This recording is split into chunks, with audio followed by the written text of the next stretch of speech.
I am here to testify wrong. living truth that Focus you can go wherever over you fear. want, no matter where you are in life over right now. procrastination. Alright, I'm about to talk about what these Democrats and liberals are complaining about, taking away the guns from the people.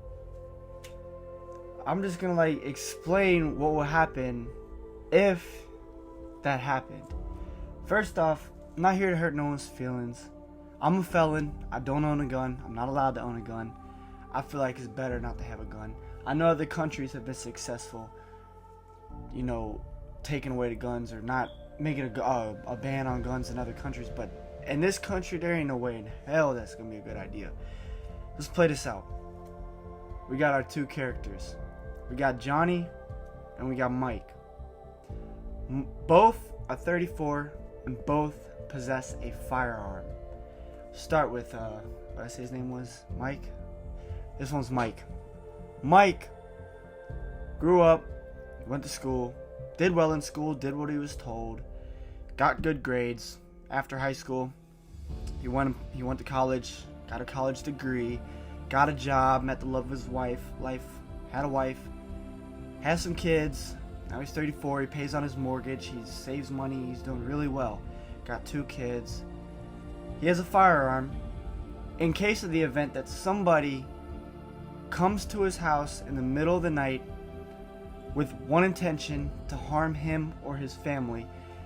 If he cannot call the police, or if the police don't show up in time, he has his firearm to protect him or his family. He also goes to the gun range maybe once or twice a month to just practice his shooting, have some fun, release some steam. No big deal. So that was Mike. We got Johnny right here. Johnny, on the other hand, is a little bit of a rebel. Grew up, didn't do what he was told. School was disruptive, got bad grades, kicked out, ran into the law as a juvenile a few times, nothing too serious. Dropped out of school in the 10th grade, headed to the streets, started selling drugs, picked up a firearm on the streets, bought one, and it wasn't legal. He was 18, he got in trouble for armed robbery, and we'll say felonious assault, shot somebody.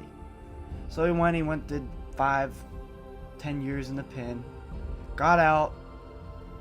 He has no ambition, he doesn't want to do anything with his life, so he bought another firearm. He's back on the street selling dope.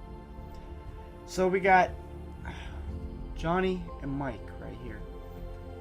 They say, the government, the law, says we're taking away firearms. Everyone is to turn in their firearms. They're banned. The law-abiding citizen, okay, here's my firearm. Now he's without protection. Say the cops do have firearms, and that's better, but if they are taken away, then we got this guy. They say turn in your gun. Well, he's not even supposed to have a gun. He's a felon. And then he's not supposed to have the gun that he has because it's an unregistered firearm. So you think he's going to turn in his gun? No, what's he going to do? He has no problem breaking the law. He has no problem hurting people. He does not care where his life goes. All he wants to do is be crooked. So this guy, looking around, ooh, nobody has firearms. That means I'm invincible. What are they going to do, beat me up when I shoot them? Hell no. So this guy sees Mike, right? We said this guy's Mike. Okay. This guy sees him. He watches him go into his nice home with his nice family and a nice car, wearing a nice watch after a nice long day at work. I'm going to come back later tonight. I'm going to rob this motherfucker. So, middle of the night comes. This guy's sleeping in his bed with his wife. Kids are sound asleep. Here comes this guy. Firearm.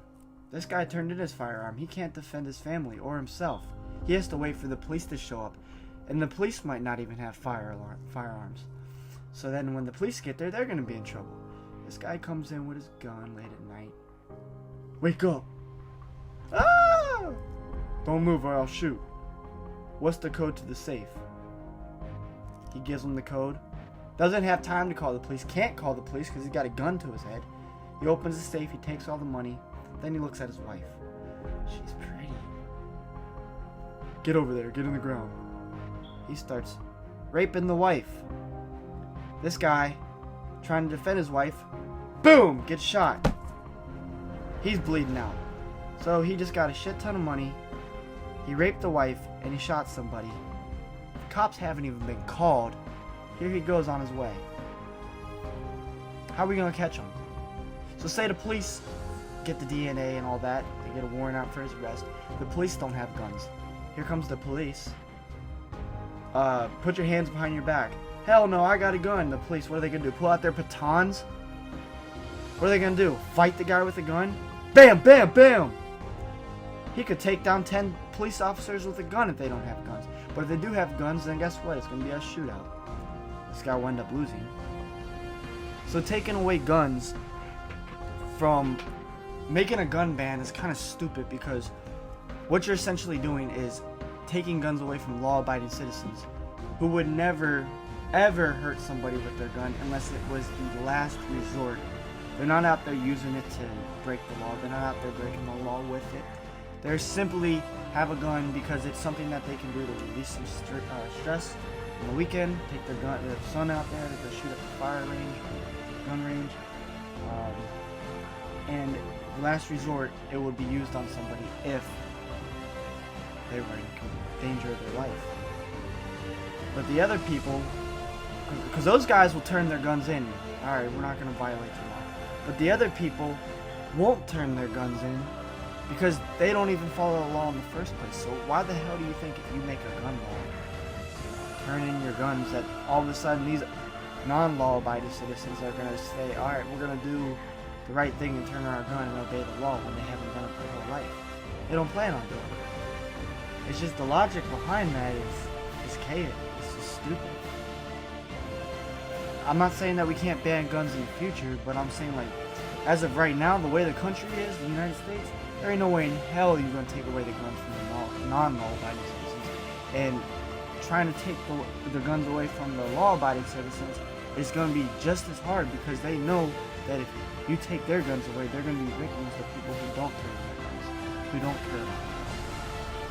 I say, if you're going to really try to take away the guns, what you need to do is fix crime. Bring crime to an all-time low. Like, control, like, be stricter on the people who break the law. Because if you're not strict on them, they're going to keep breaking the law. And you're never going to take the guns away from those kind of people. Unless you kill them all. But then you'd be crying about that. Police brutality. I mean, you gotta think, it's gotta be one step at a time. That doesn't happen overnight. That doesn't happen because a bill is passed. That happens when everybody's in agreement that, yeah, we can get along. We don't need to kill each other. We don't need to rob each other. We're all gonna work. Let's build the country first, and then worry about taking the guns away. I just be hearing this stuff, and I'm like, I think I should speak on that a little bit, because I'm trying to make this place a better place for everybody. God bless.